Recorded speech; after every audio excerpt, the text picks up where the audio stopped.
आप कहाँ पैदा हुए, आपका बचपन कहाँ बीता? बचपन से सुनता रहा एक नाम आपका, बहुत ही फेमस नाम हमारे एरिया में, करोड़पति। तो वो नाम, वो टैग को लगाने के लिए आपने क्या मेहनत की एंड कैसे आप वहां तक पहुंचे? तो आप अपने बारे में एक बार हमें अपने बचपन से लेके एक सक्सेसफुल राजनेता तक की जर्नी बताएंगे प्लीज। सही बात है, जो आदमी गरीबी से उठकर यहाँ तक पहुँचता है तो वैसे उसको पूरी बचपन की यादें रहती है। गांव मेरा यही है, मैं गोड़वा गांव में पैदा हुआ, जो डिस्ट्रिक्ट मंडी है। तहसील हमारी जोगिंद्र नगर थी, अभी लठ बड़ौद भी बन गई है, सब तहसील लठ बड़ौद। ये जो हमारा गांव एक छोटा सा गांव हुआ करता था, यहाँ पर 5 या 6 घर हुआ करते थे। और यहाँ पर के हालात थोड़ा, अगर बचपन को याद करते हैं तो आंखों में आंसू आते हैं। बड़ा डिफिकल्ट टाइम था, कभी कभी चक्कर भी आ गए हमें आते जाने में। तो 10वीं की पढ़ाई तो आने वहाँ तक की, लेकिन बचपन से कुछ ऐसा हो गया था कि कुछ करना है। जब ऐसा कुछ बात आपके माइंड में बैठ जाती है देखते देखते कि क्या परिस्थिति है हमारी, इसको हम कैसे बाहर निकले।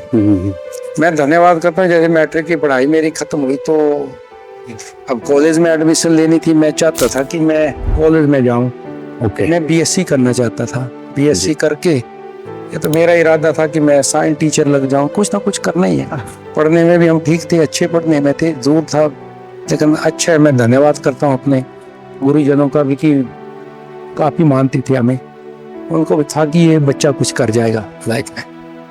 तो पंडोल से जब मैट्रिक में जब पास होके अच्छे नंबर थे, हमें मैं चला गया गायनाथ में। पता नहीं होता गाँव के बच्चे हैं, कहाँ पता है, कोई सिखाने वाला नहीं या कोई आगे आपने क्या करना है या उसके बारे में कोई बताए प्लान, कोई स्ट्रेटेजी प्लान कोई। ये कौन से ईयर था उस time? Just it was I think 80-81 ऐसे ही है। पिताजी सीआरपी में थे, तो उनको बेचारों को सैलरी कुछ 490 कुछ 480। तो वो बोले यार तो 400 तो आपका ही खर्चा हो रहा है, हमारे पास तो 80-90 रुपए बच रहे हैं, क्योंकि 200 फीस में चला जाता था, 200 को हॉस्टल में चला। तो ऐसे भी होता ही आने जाने कभी बस ना करे यानी it was very difficult time. तो कैसे भी करके चलो पहला साल गुजरा, लेकिन हॉस्टल में रहने से, कॉलेज में जाने से, कहते हैं विदाउट कॉलेज नो नॉलेज, हमें वहां से बड़ा एक्सपोज मिला, वहां से सीखने मिला।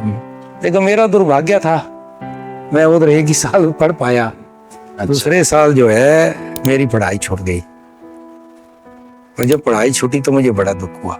पढ़ाई छूटी, अब हमारे पिताजी थे बेचारे, तो दिया उन्होंने। मैं धन्यवाद करता हूँ, जिसने 500 कमा के भी 400 मेरे पे खर्च कर रहे, तो बड़ी बात है। देखो ना जी, क्या करें, पैसा तो था जी। लेकिन उनका जब मैं दूसरे साल ऐसा हुआ कि उनकी आंखों में कुछ प्रॉब्लम आ गई, वो इलाज कराने चले गए हैदराबाद में। अच्छा। वहीं से उन्होंने मुझे बोल दिया फिर कि देखो यार बेटे, मैंने तो कोशिश की, मैं भी पेंशन छोड़ के आ रहा हूँ अभी। रैंकरों की इतना हाई था नहीं, तो आप भी आप अपना कर लो भाई, जितना मेरे से हुआ हो गया। तो वो टाइम थोड़ा हमें बड़ा झटका लगा था, उधर से ही तो आंखें खुली, तब हम जाके आज यहाँ पहुंचे। ये कारण था। कॉलेज जब छोड़ा तो मुझे बड़ा धक्का लगा। और मैंने, आज मेरी माता जी जीवित है, देखो आप उनसे भी पूछ लेना।